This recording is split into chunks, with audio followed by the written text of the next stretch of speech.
Shalom Bapak Ibu dan Saudara yang terkasih, kita akan kembali merenungkan satu bagian firman Tuhan yang diambil dari 1 Samuel 30 ayatnya yang ke-8. Kemudian bertanyalah Daud kepada Tuhan, katanya, haruskah aku mengejar gerombolan itu? Akan dapatkah mereka kususul? Dan ia berfirman kepadanya, kejarlah, sebab sesungguhnya engkau akan dapat menyusul mereka dan melepaskan para tawanan. Tema yang akan kita renungkan bersama adalah bersandar kepada Tuhan. Dalam perjalanan hidup, tidak ada seorang pun yang kebal akan krisis kehidupan. Namun walaupun demikian, tak ada juga manusia yang lepas atau luput dari yang namanya krisis. Pasti akan ada saat-saat di mana kita harus mengalami kesesakan. Walaupun tiap-tiap manusia bentuknya pasti berbeda-beda. Ada yang harus mengalami kehilangan, ada yang harus mengalami kegagalan, dan ada yang harus menghadapi masalah yang rasanya di luar kemampuannya sendiri. Di saat-saat seperti itu, banyak orang dan tak terkecuali orang-orang percaya merasa putus asa dan tidak tahu harus berbuat apa. Dan di saat-saat genting di dalam hidup, seringkali manusia berbuat sesuai dengan instingnya, sesuai dengan apa yang ia anggap benar. Dalam kisah yang kita baca, Daud juga mengalami momen yang paling berat di dalam hidupnya.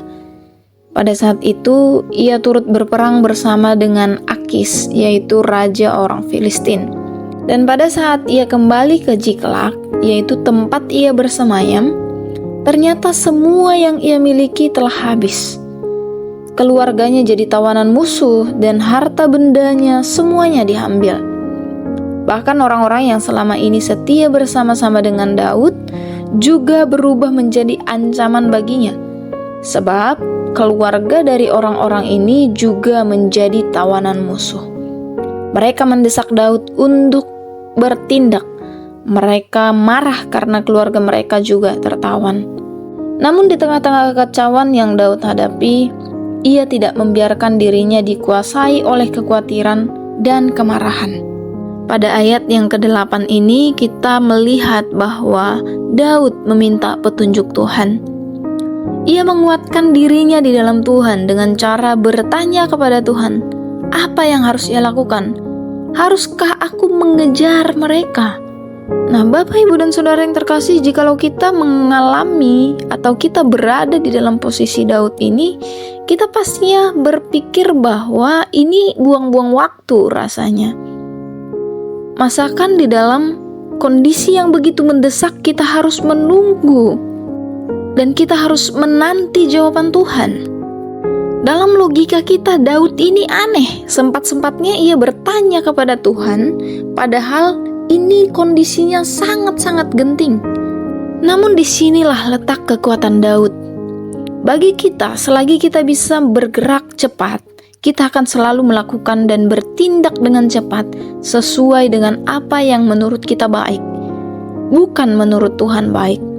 Tetapi bagi Daud, kehendak Tuhan ada di atas kehendaknya sendiri. Maka ketika Daud menyerahkan seluruhnya kepada kehendak Tuhan, semuanya akan baik-baik saja. Disinilah kita melihat bahwa iman Daud menyatakan ketika ia bersandar kepada kekuatan yang Tuhan berikan, seberat apapun masalah yang ada di hadapannya, semuanya akan baik-baik saja. Masalah mungkin tidak berubah menjadi tiba-tiba ringan. Masalah tetap ada. Namun Daudlah yang berubah, atau kitalah yang harus berubah. Cara pandang kita harus berubah terhadap masalah yang dihadapi. Semoga renungan ini memberkati kita semua. Tuhan Yesus memberkati.